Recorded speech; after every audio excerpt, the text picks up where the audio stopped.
Hello guys, welcome to CS Up channel. This video is very helpful for class 12 students and for the networking chapter. In the previous lecture, we have learned about a URL, Uniform Resource Locator, and we also learned their elements. So we have learned about the protocols and or server. Now the next is the domain name.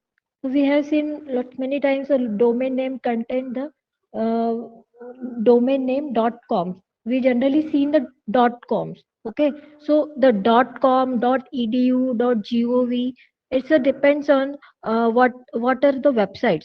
Websites पर depend होता है कि वो कौन सी website है. जैसे कोई commercial website हो तो जनरली .com उस पे होता है, या फिर अगर ORG हमने देखा है तो कोई जिसपे नॉन प्रॉफिटेबल कोई ऑर्गेनाइजेशन होगा तो उसमें .org, या फिर मिलिट्री की कोई साइट है तो MIL. तो इस तरीके से डिफरेंट डिफरेंट साइट्स के रिकॉग्निशन होते हैं, वो हमको देखने. तो कुछ मोस्ट कॉमन डोमेन नेम्स जो है यहाँ पर लिस्ट दी गई है. मोस्ट कॉमन यूज होने वाले डोमेन नेम्स आपको दिए गए हैं, जैसे कॉम्स है तो it is a commercial. Then EDU अगर बात करें तो कोई एजुकेशनल इंस्टीट्यूट है या यूनिवर्सिटी के हिसाब से जो है एजुकेशनल इंस्टीट्यूट के लिए EDU होता है. Then GOV, it is for the government. जो भी कोई गवर्नमेंट साइट होगी उसके लिए .gov लगाया जाता है. Then MIL mil military purpose के लिए होता है. Network resources. ORG non profitable organization like NGOs. And CO stand for the company. जो भी कंपनी होगी वो अपने लिए अगर कोई बना रही है साइट तो को करके लिखते .co. And BIZ, it is for the business. And TV for the television. So there is a different domain name which define a different sites. Now see this example: http colon //www.microsoft.co.in. Now the को से आपको recognise हो रहा है कि कोई company है. .in से क्या पता लग रहा है आपको कि it is for a country and it is made for the India. .in का मतलब इंडिया. सो वैसे ही डिफरेंट कंट्रीज के लिए, जैसे EU for the Australia, Denmark for DK for the Denmark, IN India, New Zealand NZ, Canada FR and JP. इस तरीके से जो है डिफरेंट साइट्स के लिए डिफरेंट लेटेस्ट यूज किए जाते हैं. Got it everyone?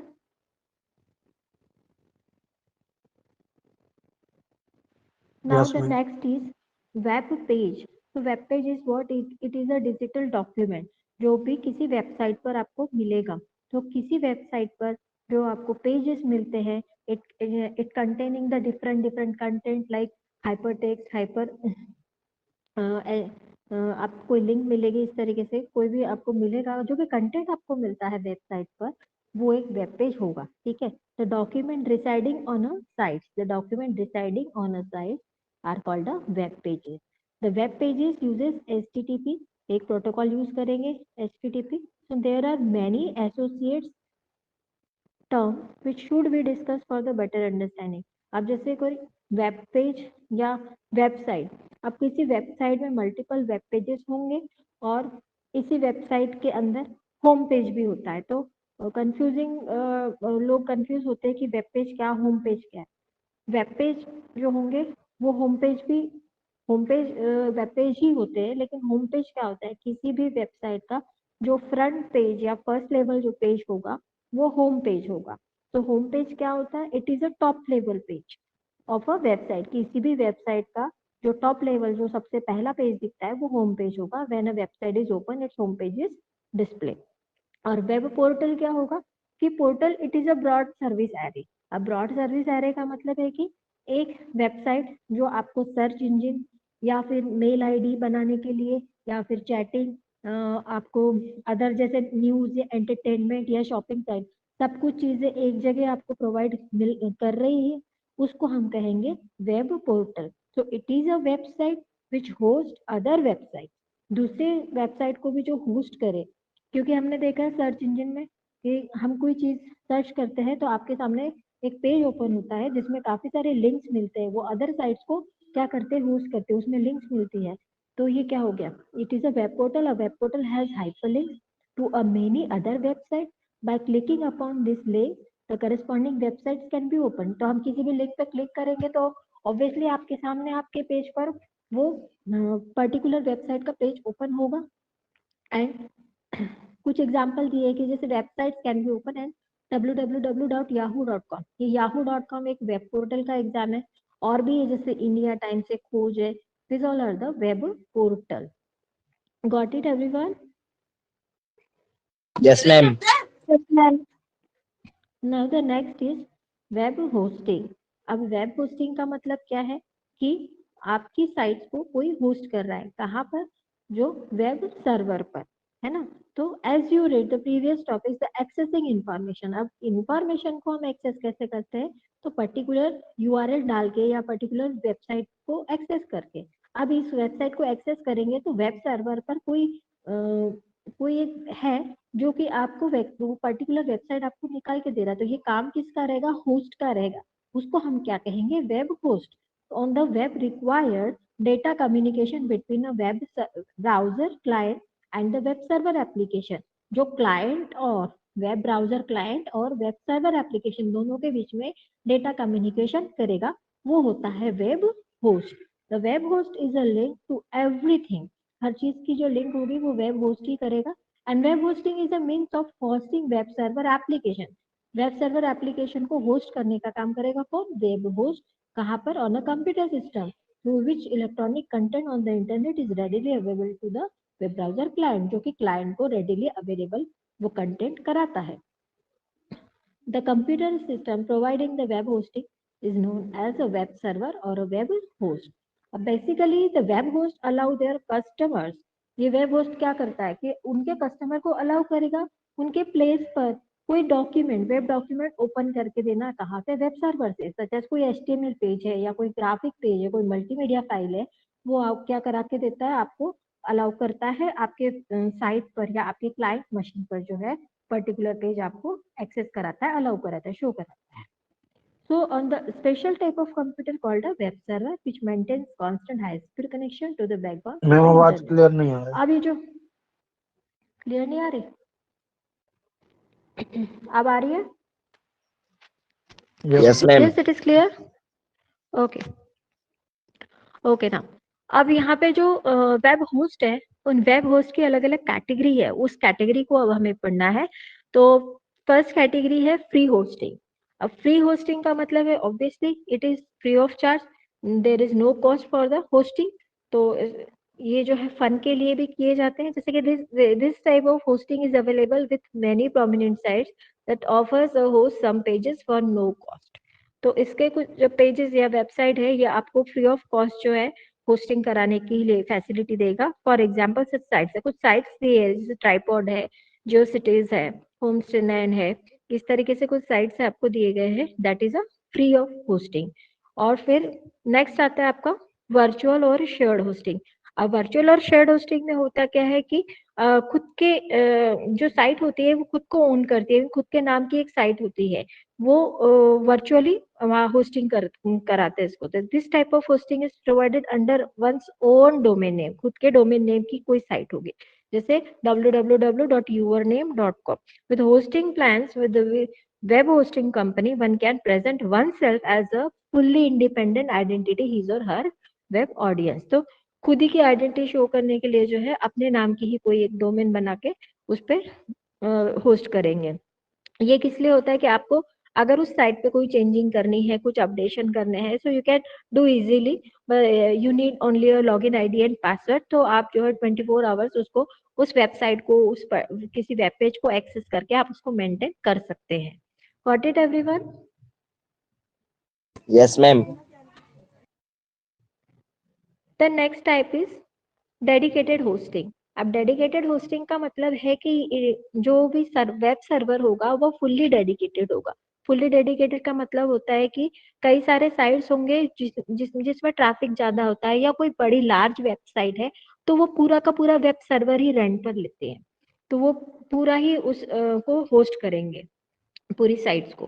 तो in this type of company wishing to go online rent an entire web server, पूरा का पूरा वेब सर्वर जो है वो रेंटेड किया जाता है फ्रॉम अ होस्टिंग कंपनी की तरफ से। This is suitable for a company hosting larger website. अभी बताया था कि जो कोई भी अगर मान लो किसी कंपनी की लार्ज वेबसाइट है जहाँ पे ट्रैफिक ज्यादा होता है, जैसे कोई शॉपिंग साइट्स होंगी, है ना, maintaining other sites and managing big online malls etcetera, तो ये डेडिकेटेड जो होस्टिंग होती है ये फुल्ली डेडिकेटेड होंगी, पूरा का पूरा वेब सर्वर इसके लिए अवेलेबल होगा. So dedicated is for the large high speed traffic site, high traffic sites, or those with special needs such as e-commerce security, and they are also good for the folk for the home money is no object. भाई जिसके लिए अगर money कोई matter नहीं करता है तो वो डेडिकेटेड होस्टिंग का यूज कर सकते हैं. The next one is co-location hosting. Co-location hosting में होता क्या है, ये डेडिकेटेड होस्टिंग की तरह ही होती है but little bit less restrictive होगी. मतलब जैसे डेडिकेटेड होस्टिंग में आपको कंप्लीटली पूरा का पूरा सर्वर ही देखता है उसमें, लेकिन यहाँ पे जो है सब कुछ होस्टिंग कंपनी नहीं देखती है, तो कुछ कंपनी ओन्स करती है. ठीक है, तो देखेंगे क्या है. For those who do not fit the dedicated server mode, hosting companies offer a similar, hosting company similar होगी यहाँ पर बट लेस रेस्ट्रिक्टिव होगी, known as a colocation hosting. इस होस्टिंग में आपको क्या करना पड़ेगा कि जो कंपनी होती है वो एक्चुअली ओन्स करती है the server on which is the site is hosted. Okay, so that is the company owning the site, company खुद ओनिंग कर रही है साइट्स को rather than the hosting company. तो यहाँ पे सिर्फ होस्टिंग कंपनी किसके लिए रिस्पॉन्सिबल होगी, सिर्फ जो सर्वर एडमिनिस्ट्रेशन जो होगा उसी के लिए सिर्फ जो है ये वेब होस्टिंग कंपनी रिस्पॉन्सिबल होगी. या फिर जैसे कोई बैकअप चाहिए या हार्डवेयर रिक्वायरमेंट है या हार्डवेयर अपग्रेडेशन है या टेक्निकल सपोर्ट है, तो ये सारी चीजें जो है कौन प्रोवाइड करता है यहाँ पर, तो वेब होस्टिंग कंपनी प्रोवाइड करेगी, बाकी नहीं, है ना. So colocation hosting is a similar to that to a dedicated hosting except for the fact that the server is no provided by the user company. Server is provided now provided by the user company itself. तो ये user company itself ही provide करेगी. And the physical needs, जो भी physical needs होंगे, जो भी जैसे backup लेना है या टेक्निकल सपोर्ट, वो आपका कौन देखेगा, तो होस्टिंग कंपनी देखेगी. सो को location hosting is suitable for those with complex need, for those who require the ability to make changes as per the changing requirement as and when. तो इसमें कॉम्प्लेक्स टाइप के जो होंगे उसमें को लोकेशन होस्टिंग का यूज किया जाएगा. टेक्निकल सपोर्ट आपकी वेब होस्टिंग कंपनी करेगी, बाकी की चीजें जो है अपडेशन चेंजिंग ये कंपनी खुद ओन करेगी. गॉट इट एवरीवन, समझ में आया बेटा यहाँ तक? Yes ma'am. Okay, now the next topic is web 2.0. तो वेब 2.0 आपका क्या है, वेब नॉर्मली हम वेब एप्लीकेशन यूज करते हैं, तो वेब 2.0 उसी का एडवांस वर्जन होगा. तो इस एडवांस वर्जन में आपको जो है काफी इंटरैक्टिव फैसिलिटीज आपको प्रोवाइड करती है. तो इंटरैक्टिव फैसिलिटीज कौन सी, लाइक सोशल नेटवर्किंग है, या फिर फॉरम है, वीडियो शेयरिंग फैसिलिटी है, ब्लॉग्स क्रिएटिंग है. तो ये सारी फैसिलिटी जहाँ पे आपको जिस एप्लीकेशन में मिल रही है वो वेब 2.0 होगी. Okay, the arrival of web 2.0 has added many new features to the web application. पुरानी भी वेब एप्लीकेशन थी, ओल्डर, ये न्यू है जिसमें आपको काफी सारे एडेड न्यू फीचर मिले हैं. वो कौन से new feature? It has revolutionise in the information sharing, user oriented design, interoperability on the internet, and this had provided information sharing in a way that was a never dreamed about few year ago. तो पहले इतना सब नहीं था. अभी जो है आज के टाइम में बहुत ज्यादा जो है social networking sites, blogs and video sharing, ये जो फीचर्स है ये ज्यादा बहुत ज्यादा पॉपुलरिटी में आए हैं. So web 2.0 provide a much independent solution to interact और commute thoughts with each other. तो the various online social medias, बहुत से online social medias है.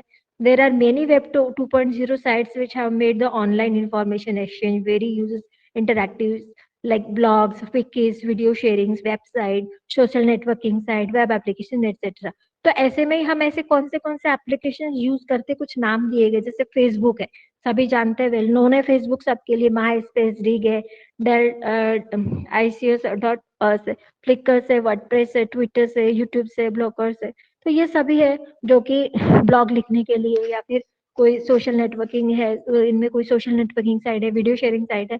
So there are different sites which define the feature of web 2.0. got it everyone?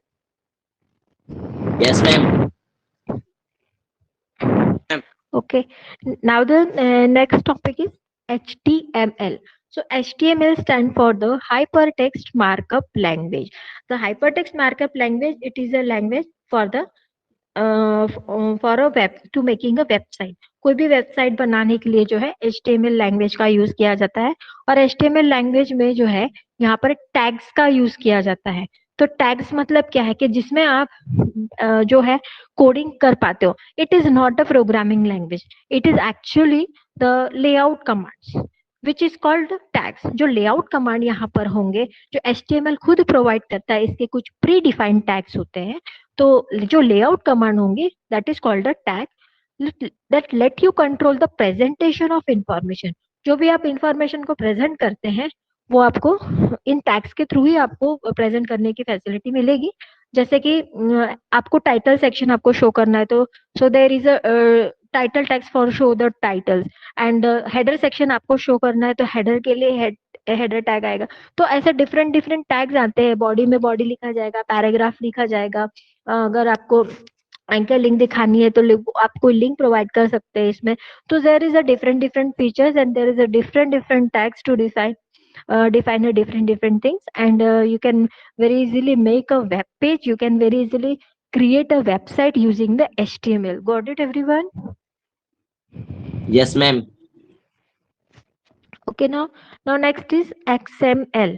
So XML Yes, ma'am. stands for the extensible markup language. Extensible markup language एक structured information होता है.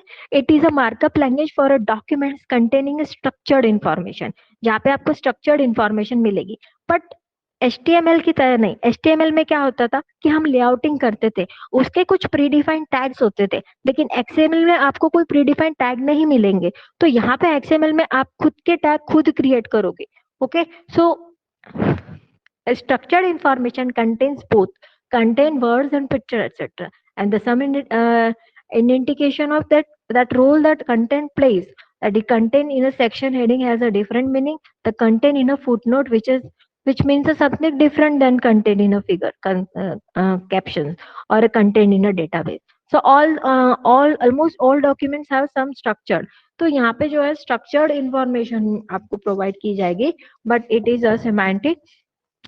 We need to create our own tags that is not a predefined. Exactly. Main difference तो यही है कि यहाँ पे कोई प्रीडिफाइंड टैग्स नहीं होते जैसे कि HTML में होते हैं. So no in HTML both the tag semantics and the tag sets are fixed. तो HTML में tag semantics और tag set जो होते हैं वो फिक्स होते हैं. On the other hand, XML specifies neither semantics nor the tag set. XML के पास ना तो उसके कोई semantics है ना तो कोई tags होते हैं.